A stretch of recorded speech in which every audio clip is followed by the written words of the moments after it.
Hey everyone, on the bench today we have two F-16s that don't even fit on the table. In fact, I had to zoom the camera out pretty far on wide angle here so that you could see both aircraft here together. On the table we have the 70mm E-Flite F-16. This is the US Air Force Thunderbird's F-16 that's been completely repainted and customized to the Arizona Air National Guard colors.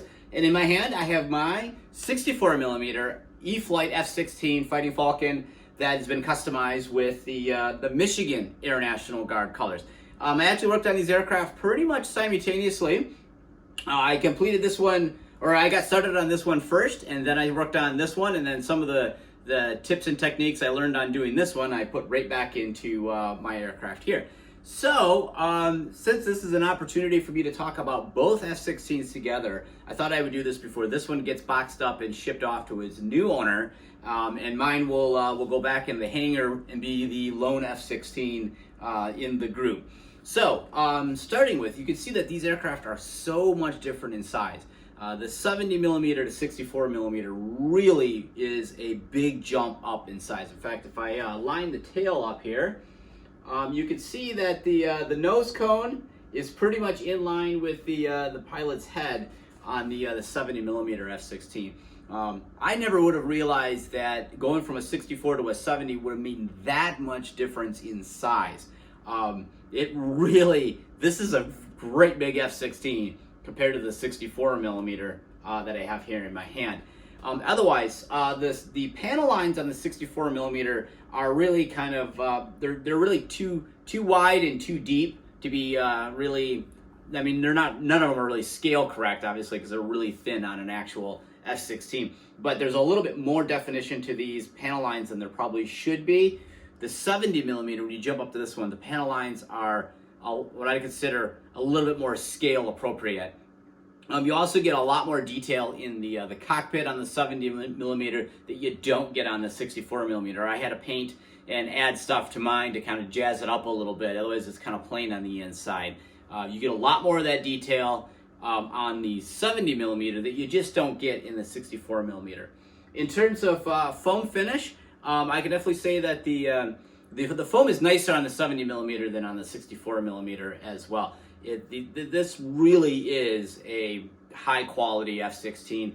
Not to say that the 64mm isn't. It's just at a different price point. It's at a different skill level point. You know, this is really designed probably better for someone like me who's more of an entry level EDF guy, not looking to spend a massive amount of money, but wants to get into an EDF and also wants something that's fairly easy to transport, easy to store, and you didn't break the bank to get it, and it flies on some batteries that aren't too expensive either. So when you put all that together, you're going to take some compromise on the 64mm F-16. When you jump up to the 70mm F-16, you're paying a little bit more money, but you're getting a lot more airplane. You're getting retractable landing gear. You're getting a plastic tail cone. You're getting the rubberized nose cone with magnetic release on the nose. You're getting much more detailed missiles. The AMRAAM missiles are far better scale on this than the kind of the Sidewinder-ish looking things that came on mine that I cut off and made my own Sidewinders for. The panel lines are a little bit more accurate as well. Plus, you're getting a vastly more performance out of this 6S powered 70mm than I'm going to get out of my 4S powered 64mm that I have here. This is much more airplane, and when you really see them in person, you really get an understanding of how different these aircraft really are. I can't compare how they act in the air because well, I've flown this one only a few times. And this one I will never fly because it's a customer airplane. I did the paint work on it, and I'm going to be sending it back off again and taking it apart. So I can't comment on how well they fly together, but having them both at least on the table and working on them, this is a very impressive airplane. And if you're in the market for an F-16, I strongly consider looking at the 70mm. It really is. When you get it on the table and you start playing around with it, it is impressive. It's got the spring-loaded oleo struts on all three of the landing gear. They retract all the little details to it. The finish. This thing is a winner, 100%. It's a little bit more expensive than the entry-level airplane, but this is kind of like going, like an entry-level car up to a luxury car. When you step up to this, you're going to spend a little bit more, but you're getting a lot more for the aircraft.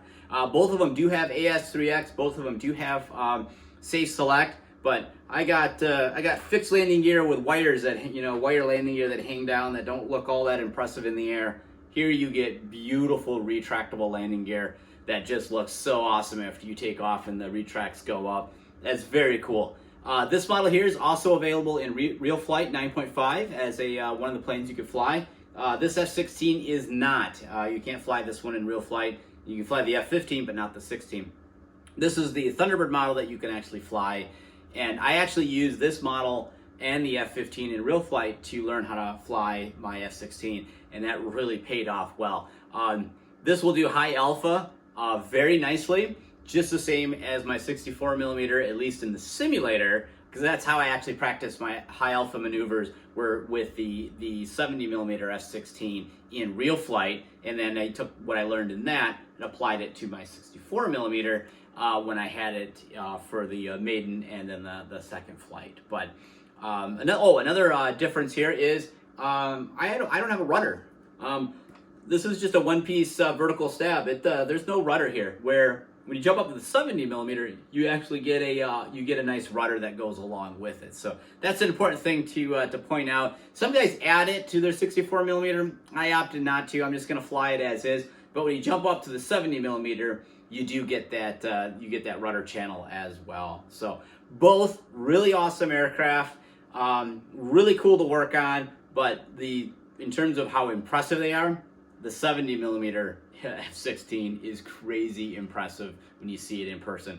I wish I was able to see it fly so I could comment on that.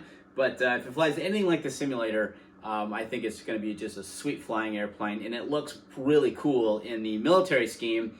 Nothing against the Thunderbird scheme, but I kind of like this official military scheme just a tiny bit more than the Thunderbird scheme. And if you're flying at a field and everybody's got the Thunderbird's jets and you want to be different, well, you can get out the spray can and you can make it look like anything you want. Just the same as I've done here on the 64mm. If you didn't like the Texas Air National Guard scheme like I did, get out the spray can. You can make it whatever you want. You get a call into Callie or a message into her and get whatever decals you want. And pretty soon you can make any F-16 that you want with just a little bit of work. And painting these aircraft really was not too bad at all, and it really changed their appearance quite a bit from how they looked when they came out of the box. So if you guys got any questions on either the 64mm F-16, this one I have flown, so I can help answer any questions on that one, or anything else on the 70mm F-16 that doesn't involve actual flying it, I'm more than happy to help out. So leave your comments below. And I do appreciate the conversations that I do get online on the RC models. It's a lot of fun interacting with people online on the subject. So that pretty much wraps it up. I'm going to go get this F-16 taken apart and boxed up and shipped out of here. And I'm going to go put mine back up in the hangar and wait for nicer weather so I can get out and fly it again.